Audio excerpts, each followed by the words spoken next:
बिस्मिल्लाहिर्रहमानिर्रहीम अस्सलाम वालेकुम। मैं हूं नुमान रशीद और आप देख रहे हैं मेरा YouTube channel something about statistics. मैं अपने इस यूट्यूब चैनल पर अपने इस लर्निंग प्लेटफॉर्म पर आपको वेलकम कहता हूं। हम मेजर्स ऑफ डिस्पर्शन अपने वीडियो लेक्चर से कवर कर रहे हैं। ये जो टॉपिक है, ये जो चैप्टर है, ये इंटरमीडिएट पार्ट फर्स्ट के लिए भी है और एडीपी और एडीएस की जो क्लासेस हैं जो उनके जो सलेबस है उनमें भी ये इम्पोर्टेंट होता है। जो लोग कॉमर्स के स्टूडेंट्स होते हैं उनके लिए भी यह टॉपिक है। तो हम एक जनरल टॉपिक कवर कर रहे हैं।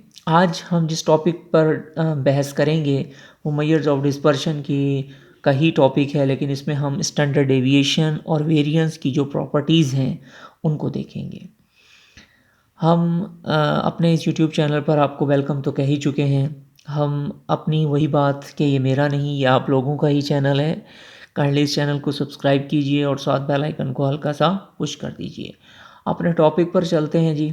हमारे पास प्रॉपर्टीज़ हैं स्टैंडर्ड डेविएशन की या वेरिएंस की।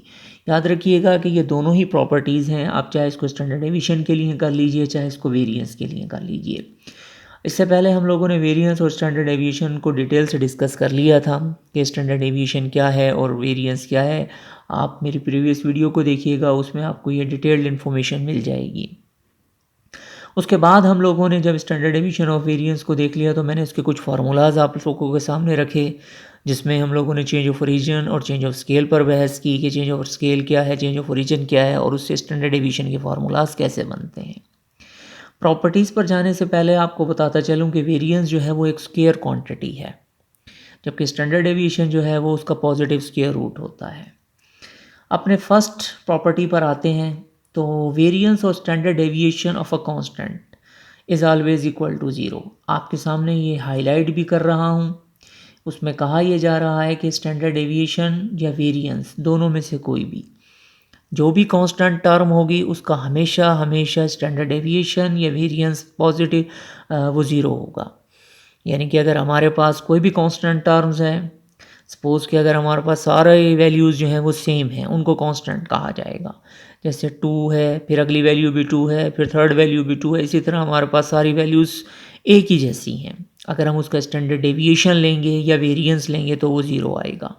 और उसकी सिंपल सी रीज़न यही होती है कि हमारे पास इसके अंदर वेरिएशन होती ही नहीं है, तो इस वजह से इनका जो स्टैंडर्ड डेविएशन होगा या वेरिएंस होगा वो ज़ीरो आ जाएगा। तो ये फर्स्ट प्रॉपर्टी को मैंने हाईलाइट कर दिया है, स्टूडेंट्स इसको नोट कर सकते हैं कि वेरिएंस और standard deviation of a constant is always equal to zero. और नीचे अगर आप इसको सिंबॉलिकली लिखना चाहें तो मैंने वो भी लिख दिया है कि standard deviation S dot D a is equal to zero और variance a is equal to zero. Second property को ज़रा देख लेते हैं जी। सेकेंड प्रॉपर्टी स्टैंडर्ड डेविएशन और वेरिएंस के लिए कैसे बनाई गई है। तो यहाँ पर भी वही बात है कि ये स्टैंडर्ड डेविएशन जो है वो चेंज ऑफ ओरिजिन और चेंज ऑफ स्केल की बात कर रहा है।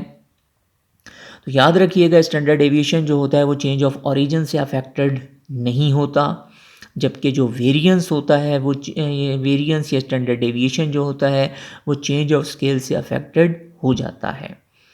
तो इसके लिए मैंने एक टॉपिक अलहदा से कवर किया हुआ है, उसका मैंने डिस्क्रिप्शन बॉक्स में उस वीडियो का लिंक भी दिया था।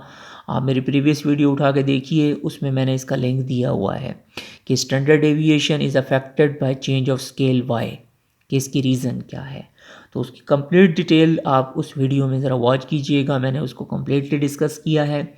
बहरहाल यहाँ हम सेकंड प्रॉपर्टी की तरफ आ रहे हैं। The variance and standard deviation are not affected by change of origin, कि स्टैंडर्ड डेविएशन जो होता है वो चेंज ऑफ ओरिजिन से अफेक्टेड नहीं होता। तो याद रखिएगा कि हम यहाँ पर सिंबॉलिकली अगर इसको देखें तो क्या है कि हमारे पास हम वेरिएबल के अंदर एक कांस्टेंट टर्म है जो कि हम प्लस करें या माइनस करें, क्योंकि ओरिजिन उसी को ही कहते हैं चेंज ऑफ ओरिजिन के। अगर कोई कांस्टेंट टर्म आप ऐड करते हैं या माइनस करते हैं तो इस प्रोसीजर को हम चेंज ऑफ ओरिजिन का नाम देते हैं। तो हमने वेरिएबल के अंदर कोई प्लस किया है या माइनस किया है, तो ऑब्वियसली अब हमारे पास स्टैंडर्ड डेविएशन किसी वेरिएबल में कांस्टेंट टर्म के ऐड होने से या सब्ट्रैक्ट होने से कोई असर नहीं दिखाएगा, और ये इज़ इक्वल टू हो जाएगा हमारे पास उसी स्टैंडर्ड डेविएशन के जो कि हमारे पास वेरिएबल का था। तो यानी कि अगर आपने अपने वेरिएबल के अंदर कोई कांस्टेंट टर्म ऐड कर ली है या प्लस की है या माइनस की है, यानी कि चेंज ऑफ ओरिजिन किया है, तो इस चेंज ऑफ ओरिजिन का इफ़ेक्ट जो है आपके स्टैंडर्ड डेविएशन पर नहीं पड़ेगा। बिल्कुल इसी तरह अगर हम वेरिएंस पर जाएं तो ऑब्वियसली वेरिएंस जो है वो भी हमारे पास अफेक्टेड नहीं होता।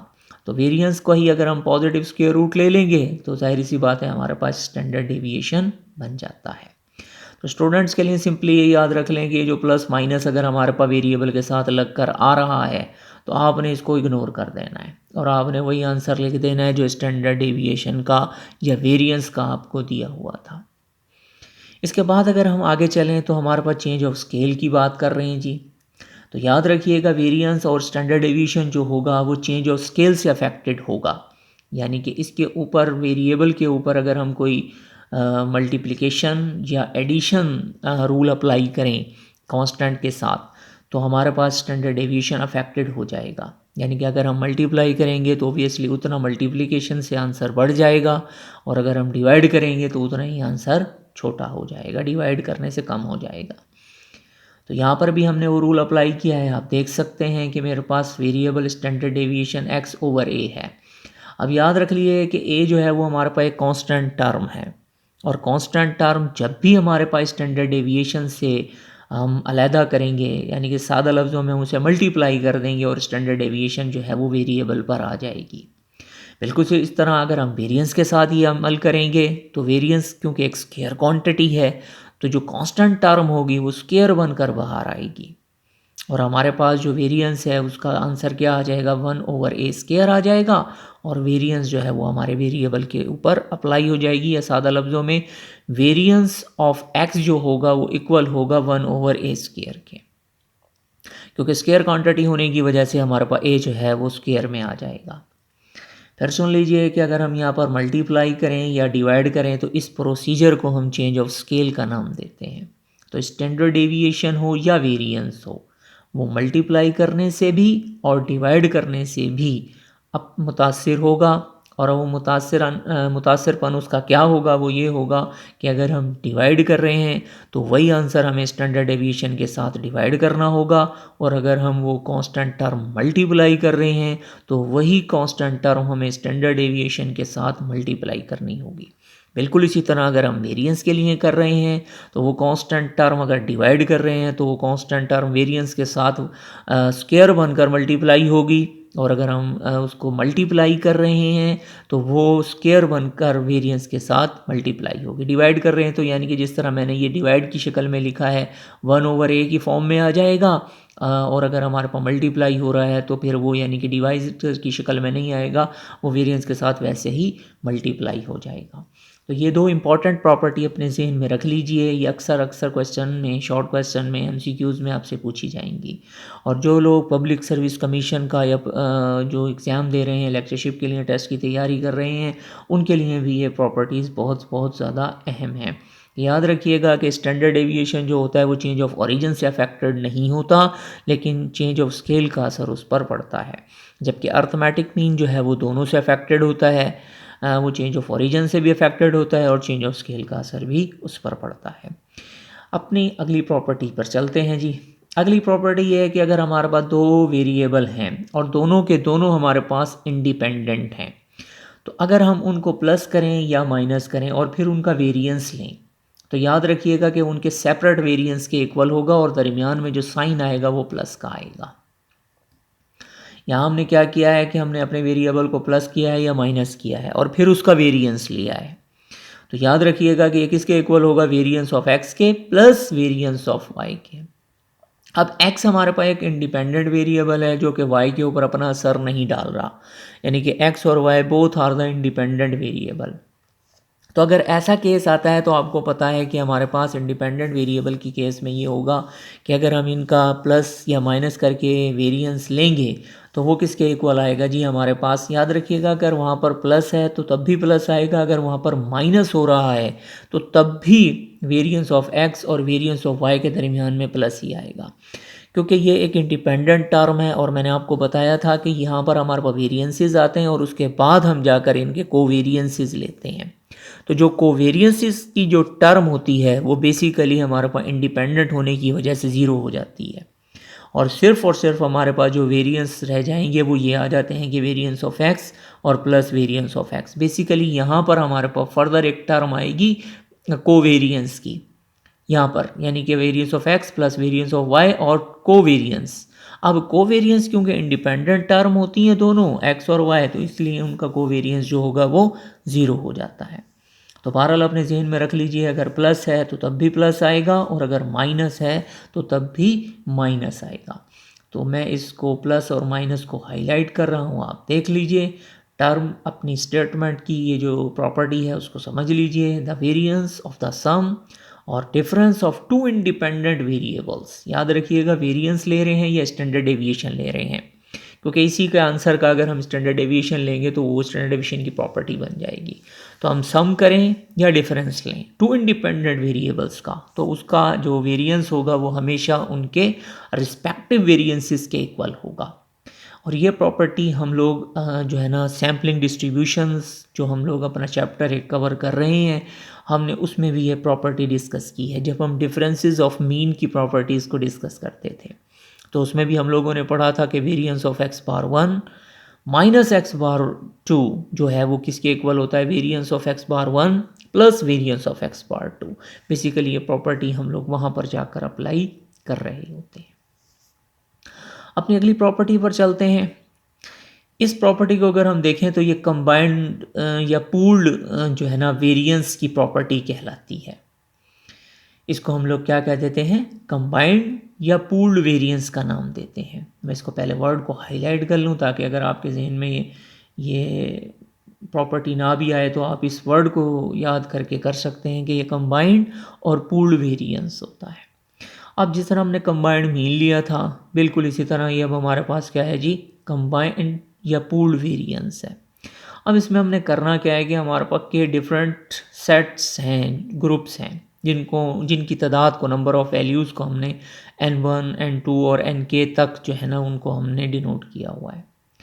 उनका अर्थमेटिक मीन जो x बार 1 है, x बार 2 है, x बार k तक है, और उनके रिस्पेक्टिव वेरिएंसेस भी हमने ले लिए हैं, s²1 s²2 s²3 and so on s²k।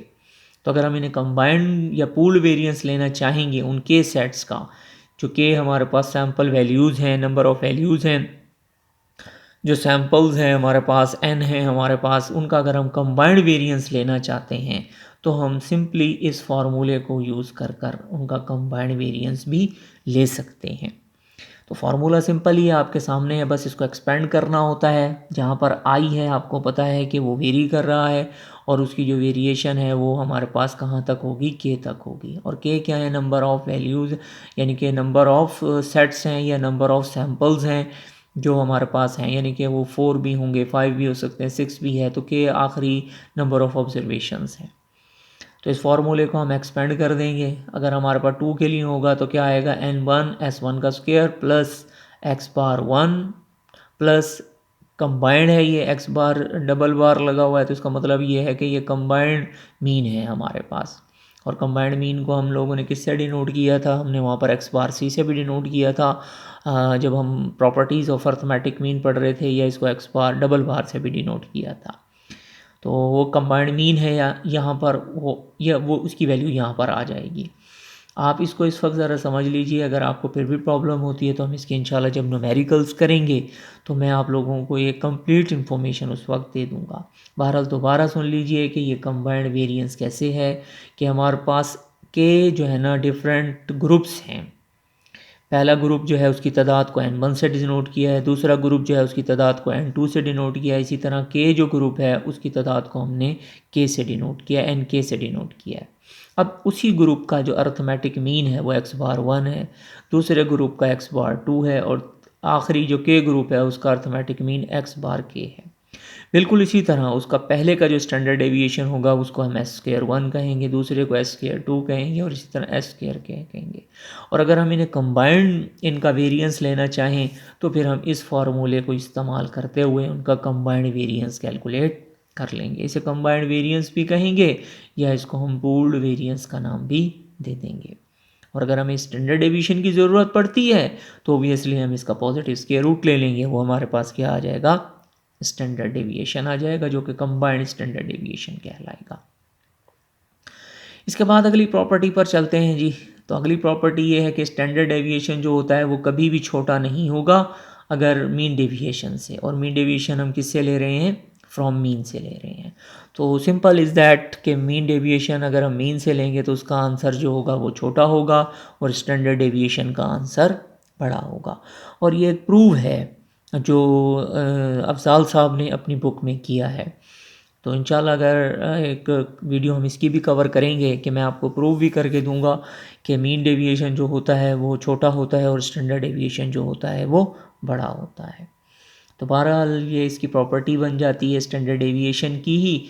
आप इसको अपनी स्क्रीन पर भी हाईलाइट हुए हुए देख सकते हैं कि standard deviation is not less than the mean deviation from mean. तो याद रखिएगा कि मीन डेविएशन हमेशा छोटा होगा और स्टैंडर्ड डेविएशन जो होगा वो बड़ा होगा। इसके बाद ये जो प्रॉपर्टीज़ आ रही हैं, ये जो रेशोज़ आती हैं, परसेंटेज आती हैं, ये वो परसेंटेजेस हैं जो बेसिकली आप लोगों ने नॉर्मल डिस्ट्रीब्यूशन के अंदर भी पढ़ी हैं। बहरहाल ये प्रॉपर्टी क्योंकि स्टैंडर्ड डेविएशन की ही है तो आप लोगों के सामने यहाँ स्टैंडर्ड डेविएशन में अगर आएंगी तो आप इसमें इसकी प्रॉपर्टी में भी इसको राइट कर सकते हैं। ये 6 सिग्मा तक होती हैं। मैंने इसकी डिटेल्ड इन्फॉर्मेशन जो है वो अपनी एक वीडियो लेक्चर में कवर की है, जो कि हमने नॉर्मल डिस्ट्रीब्यूशन की प्रॉपर्टीज़ पर हम गए थे। तो मैंने कुछ प्रॉपर्टीज़ नॉर्मल डिस्ट्रीब्यूशन की बोर्ड पर प्रेजेंट की थी और कुछ मैंने जो है ना स्क्रीन रिकॉर्डिंग की थी। तो आप मेरी वो वीडियो देख लीजिए, मैं उसका लिंक भी आपको शेयर कर देता हूँ। वो 6 सिग्मा तक जाती हैं और ये क्वालिटी कंट्रोल के अंदर जो है ना हमें इस्तेमाल में आती हैं। तो बहरहाल इसको सिंपली समझ लीजिए, अगर हम एक्स बार माइनस प्लस स्टैंडर्ड डेविएशन करते हैं तो ये दो रेंज आ जाएंगी। एक दफ़ा स्टैंडर्ड डेविएशन माइनस करने से आएगी और एक दफ़ा प्लस करने से आएगी। तो दो लिमिट्स आ जाएंगी, लोअर लिमिट और अपर लिमिट। उनके दरमियान में जो टोटल आंसर आएगा वो हमारे पास 68.27% आता है। यानी कि पूरे डाटा का तकरीबन 68.27% वैल्यूज़ ऐसी होंगी जो इसकी रेंज में आती हैं, यानी कि एक्स बार प्लस माइनस स्टैंडर्ड डेविएशन करने से। लेकिन शर्त ये है कि हमारी जो डिस्ट्रीब्यूशन है वो नॉर्मल होनी चाहिए। अगर हमारी डिस्ट्रीब्यूशन नॉर्मल नहीं है तो हमारे पास ये केस फुलफ़िल नहीं होती है, प्रॉपर्टी पूरी नहीं उतरती। लेकिन यहाँ पर कुछ आथर्स जो हैं उनका नाम भी मैं यहाँ ले देता हूँ। अफजाल बेग साहब हैं जो ये इस बारे में ये कहते हैं कि अगर वो डिस्ट्रीब्यूशन मॉडरेटली स्क्यूड है तो फिर भी जो है ना ये जो लिमिट्स हैं, ये जो परसेंटेजेस हैं वो अप्रॉक्सीमेटली होल्ड करती हैं। तो अब सवाल ये आता है कि हमें कैसे पता चलेगा कि डिस्ट्रीब्यूशन सिमेट्रिकल है या मॉडरेटली स्क्यूड है, नेगेटिव स्क्यूड है या पॉजिटिव स्क्यूड है।